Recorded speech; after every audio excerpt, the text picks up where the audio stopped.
blossoms down, down into the light now. Blossoms down, down into the light now. All right, so he is the youngest person to ever run for president, and he's running for Florida's House of Representative in their 94th district. And I'm glad to have back on the show Elijah Manley. Thank you for coming on. Absolutely. Thanks for having me on. It's good to see you again. Are you feeling better? A lot better. I'm glad to hear it. So you're running for the House of Reps in Florida's 94th district, and I've expressed this to you in the past, but just how amazing it is that you are running and you're in a position to change things at such a young age. I can hardly figure out how to get rid of myself on the screen on the Zoom. So you're doing great work, and I really appreciate it. So could you basically give us a general overview of what's covered in your platform and why exactly you're running? Absolutely. So yeah, I'm running for state representative in Florida's 94th legislative district. That consists of Fort Lauderdale, Wilton Manors, Plantation, East Plantation, a little bit of Lauderhill and Oakland Park for those of you that live in Broward County or South Florida or familiar with the area. Will be the youngest person elected to the legislature if elected. And I'm running simply because I'm not happy with what I'm seeing in the district with the representation we've had in the last few years. We have a state representative who is who has been in the legislature for 6 years and has passed effectively 0 meaningful pieces of legislation in his tenure, 0 bills passed in his tenure. Right. So we have so many other issues affecting the district, from affordable housing, infrastructure that's falling apart in our district. And there's not a lot of talk about those issues. So I think the representation I bring will address those issues, from infrastructure, climate change, which is affecting our district a lot, and so many more. Do you have anyone running against you right now on the Democratic ticket? Yes, just the incumbent. So the way it works down here is usually there's a primary and a general election everywhere. But our district is so overwhelmingly Democrat that there really is no general election. It's just a primary election. So whoever wins the primary election on August 18th will probably not have a challenge in a general election, and they would just be essentially just automatically elected at that time. Gotcha. And so how's it looking like so far? You guys are obviously knocking on doors, having campaign events. Now we're obviously in a pandemic era. How is it looking right now on the trail? It's a little tough. Before the pandemic, we were really out there doing as much as we could. We had just launched a campaign. We had opened up our brand new office space, which I'm currently in right now.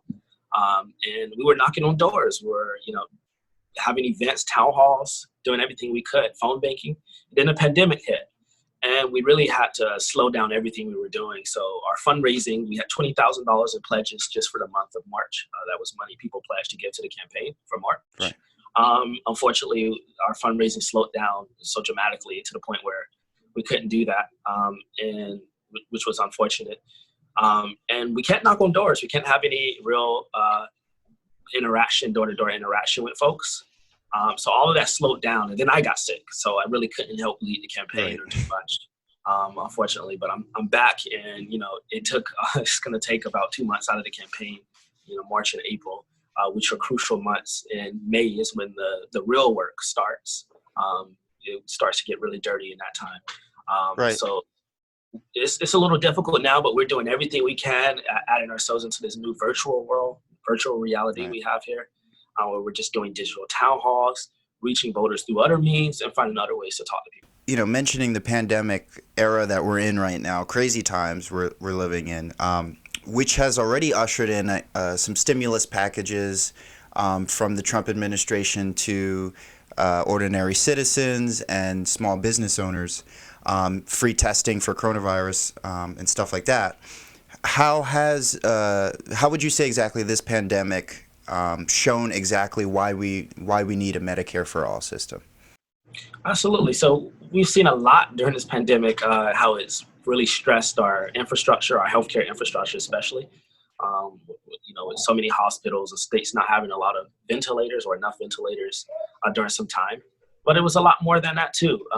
We've seen this president and the federal government, really both parties, really not even have a plan to address the issues we were facing. So to me, I'm a supporter of single-payer healthcare. I support Medicare for all. And what we've seen so far is that we have a healthcare system that's really just designed to make profits, not really designed to handle a large-scale pandemic like this because of the fact that we only are seeking profits. So that was really tough. And I think to me, what we need to do is move as quickly as possible to a Medicare for all system, away from a system that only focuses on profits. We've seen a lack of preparedness for a pandemic. To me, that shows that if we can't even handle a pandemic, we can't even handle the urgency. We don't even have the readiness to address the urgency of climate change. We don't have the readiness to address the urgency of sea level rise. So there's just so many problems in the system, I think, and we don't even have the tools necessary or the cooperation among these authorities to even do what we need. And to me, it's just an indictment of the entire American government and political system. And you would say yourself, the Democratic Party itself hasn't really been leading way. No party or faction itself has been leading the way during this pandemic so far, right? At all. I mean, the standard bearer for the Democratic Party right now, Joe Biden, has been completely absent in the middle of this pandemic. I haven't heard a word from him, not a peep from this guy. Right, which we'll get to. Which we will get to, but I haven't heard anything from him. But it just, we haven't seen any coherent leadership. The people that the party is propping up, like Andrew Cuomo, they have their own problems, who cut Medicaid in the state of New York. So to me, it's a little strange that really is, we don't have, the opposition party isn't really in opposition. The packages that they just passed a stimulus bill that's really just a slush fund for large corporations. They made sure that students did not get any relief from the original coronavirus relief package. They make sure a lot of people, undocumented people, didn't really get that the relief they needed. A lot of people are being left out of coronavirus relief. And let's just look in Florida for an example. When we look at our unemployment system and the absolute chaos what we have there, it's just, to me, it's absurd. So I want to know what your opinion was with how Trump's been handling this so far. I mean, obviously, no one could have predicted this would happen. No one would be prepared for this. And so how do you think Trump's handling this? Feel free to start with the good, then the bad, in case he's listening, because they say that's the best way to give critiquing. I think he's a sociopath, so I think the best way to critique them is just to critique them. Right. I can't really find much good in the situation, to be honest, even if I try. He started out by calling this a hoax, by calling the pandemic a hoax that was created by Democrats in China. And then he went on to say we had it under complete control. And then he went on to say that there will be no coronavirus here in the U.S. We got it under complete control. Then he went on to call it the Chinese virus. And then he went on to blame people for it. And then he went on to blame states as well for their response. To me, I think he has not been handling this well. He fired the entire pandemic response team that they had at the White House that President Obama put in. One of the good things President Obama did was he made sure we had a strong pandemic response team. President Trump fired that entire team and basically allowed goons, Republican partisan goons, to lead the effort on coronavirus response.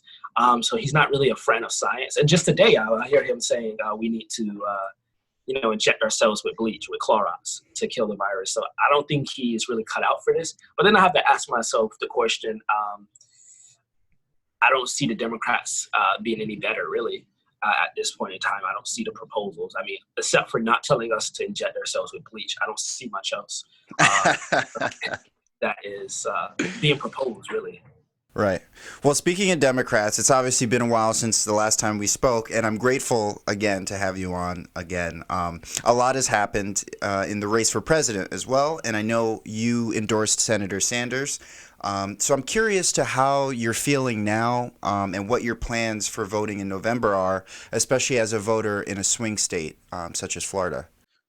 Right, definitely. I was glad to support Senator Sanders in the race for president. I think he really understood the issues our generation was facing. I think he really actually understood the issues our planet was facing with climate change, with foreign policy, war. He understood everything with healthcare, with his Medicare for all. And I think he ran an infinitely better campaign than he ran in 2016. He actually went. I agree. I agree. And he hired some, a lot of better staff that he actually had. A lot of people don't like his campaign manager, Mr. Shakir. I actually think he did an excellent job, even better than Jeff Weaver did. There's a lot of disagreements, but I think we almost had a progressive president, and then things happened. It took was a few hours, and things started to go downhill. And I remember tweeting about that, saying, all it takes is a day or a few hours, and things can go downhill quickly for us. We need to stay on guard, and then literally the next week that happened. So I don't have much faith this year in our presidential electoral system, in our the presidency. With Joe Biden and Donald Trump, I'm not confident in Joe Biden's ability to lead the country. This is a guy who is really showing early stage onset dementia. The guy can't remember the words he said just a few seconds ago. He's getting things mixed up. I don't think it's just stuttering. I think it's a little bit more than stuttering. What's going on with him? Long brain farts. I get brain farts sometimes, but not 2-minute long brain farts. He just doesn't know how to speak, don't know how to talk about his ideas. In addition to that, whatever mental issue he has. And it's kind of sad. I mean, it's not a wonderful thing to watch someone's mental decline, but this person should be sharp if you're running for president. I mean, I blame the people who are running his campaign, and as well as his family, for allowing him to stumble out there and run for president knowing he doesn't have the mental capacity to do so.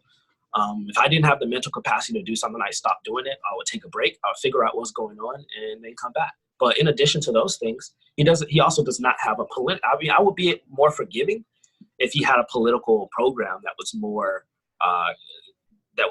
progressive and that really cared about the people. But really, he doesn't have anything he's running on. And not out of touch, right? He's completely out of touch, and I'm not Donald Trump, and that's not enough to inspire young people to vote for him. So it sounds like you're not planning on voting for Biden as of right now. I don't. As of right now, I do not plan on voting for Joe Biden. I think, and I've taken a lot of slack from that as a Democrat running in a Democratic primary. But I'm completely a free thinker, and I think it's important for politicians to earn our votes, not the other way around.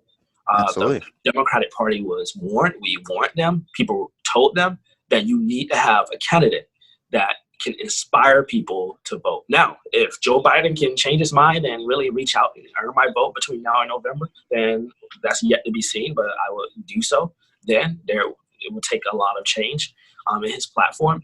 But they were warned, you need a candidate that can inspire people, not in a primary, because you can get the most votes in a primary, but you need someone in a general election that can inspire people who don't normally vote in primaries, who don't normally participate in the political system, to go out and actually cast their ballot, including people who are in the third parties, including Republicans. That's kind of true too, and independents and NPAs.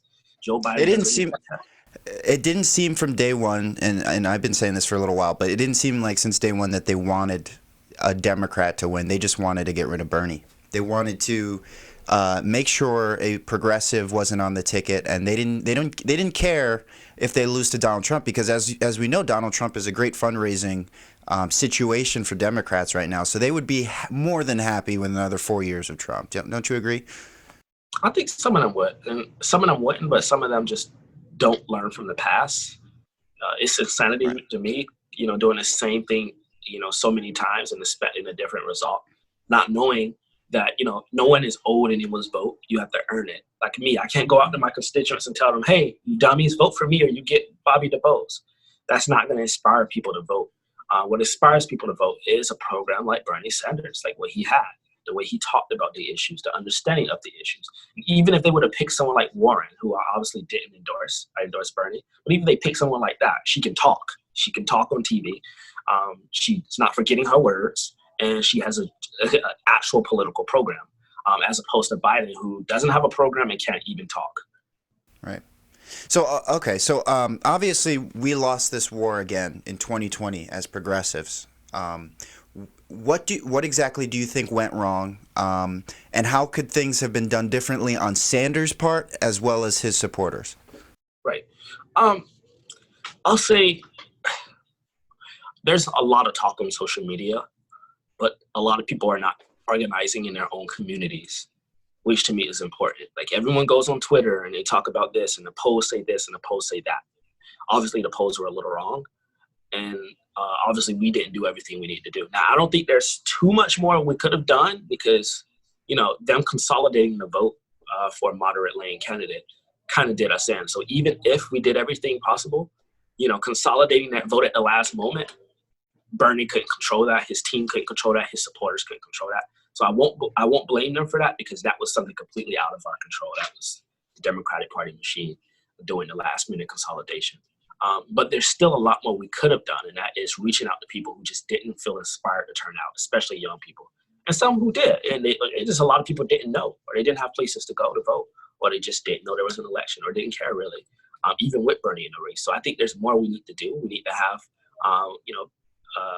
some way to reach out to those people, but we got to get off the internet and we got to go in our communities. We can't just show up. And this is the big problem I see from 2016 and 2020 is we show up during election time, but we don't show up between those election seasons. We don't show up to, help people organize in their community, food, addressing issues.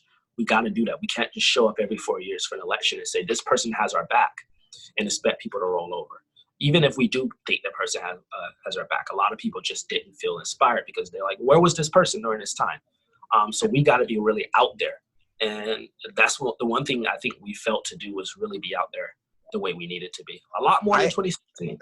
Right. No, I absolutely agree with you. I was thinking that earlier because I think definitely we fell victim. We as Sanders supporters fell victim, and I include myself as in this group too, where we fell into an echo chamber, especially on Twitter, where we see people we agree with, we see people crapping on famous people, all in this echo chamber, and we think that the more we post and the more likes we get, that we're actually making a difference. And, we could be on a very minuscule level, but I feel like a lot of us fell into that trap and we thought that this was activism, where the only thing that matters is turning out the vote. It's the only thing that matters. Everything else is nice, but it's meant to be basically, it's just meant to be the mask. It's meant to be the branding. It's meant to be the makeup. The real work comes in turning out the voters, but the way you turn out those voters are by getting those people inspired. And the way you get those people inspired is about being there for those communities when there's not an election. The Black community knows this a lot. We know that Democrats, especially, and politicians come in our face every 4 years and sell us a story and a dream, and then they don't show back up until 4 years later. And a lot of people have said, we're not voting. We don't trust these people. And unfortunately, a lot of those people felt the same way about Bernie. Although a lot of them believe and trust him a lot more, they just couldn't find themselves participating in the party or the system that really just tells them everything every 4 years. And people who've seen Barack Obama and they've seen, they got disappointed. They thought they were expecting a lot more. And this is real. Like, people don't think these things are true, but people are disappointed. So we got to be there for people, when there's not an election, so that when their election time come around, they can say, well, people been around, somebody been fighting for us, and we hear them. Right, absolutely. Yeah, I think, again, I just think we should have done more because it feels good to be around people who agree with you and to get some brownie points, but it takes a real challenge, it's a real challenge to go into a room with people who do not align with your political views and to try to hear their side, to see why they think the way they think, and then tell them the way you think. I feel like that's more of an activist, a real hero role than just getting the most likes on Twitter. I could see myself doing it at points in the past. I also think Twitter don't vote. Go ahead. Twitter don't vote, people. Right. And, there's not much we could have did. Once they consolidated that, it was done. We couldn't control that at all. It's just we should have been handling. And the one thing I will say is I do think Bernie should have been a lot more real in the process in terms of going after the establishment candidates. He wanted to be friendly with them. Now, I'm not going to really make too much out of that because I get it. You're in D.C., you're still representing a state in the Senate. You need those committee appointments to get that money to your constituents. So you can't be completely screaming at people. But I think he should have went a little bit more out there and called out their records more. Definitely. You don't want to harm, but you got to sometimes. Right. And he should have played a little bit better politics. I think I heard it somewhere, but basically around that same time that the moderates joined together to all go under Biden. I feel like Bernie should have secretly been talking to the progressives. I don't know if he did, but it didn't work out. Obviously, Warren didn't endorse, but he should have been coalescing with Tom Steyer and Andrew Yang and Tulsi Gabbard and all the people who thought like him. I thought that he would have had a better chance like that. Yeah, I think he should. Nothing would have went wrong with doing all of that too. I just think, a lot of things were just out of our control. And it's unfortunate because the party, the majority of the party isn't centrist. Majority of the party just doesn't vote, and we can blame the centrists and moderates for their coming together and doing what they did before Super Tuesday. But that's just smart strategy on their end. It's not really corrupt. It's just smart strategy what they did.